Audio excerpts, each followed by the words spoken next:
aming mga kasalanan at labis sa daigdigan. Patawarin mo ako, O Panginoong Jesus. Inaamin ko ang aking mga sala at ako'y nananalig na dahil sa kabutihan mong walang amulinig ay hugasan mo ng iyong dugo. Iniibig kita at higit sa lahat ng bagay. Ipinangangako na ako'y nagiging matapat hanggang sa oras ng aking kamatayan.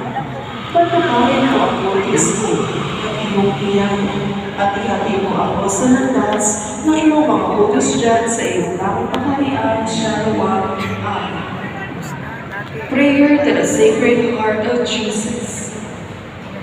Divine Jesus, you have said, ask and you shall receive, seek and you shall find, knock and it shall be opened unto you. Behold me kneeling at your feet, filled with the light of faith and confidence in the promises dictated by your sacred heart and pronounced by your adorable lips.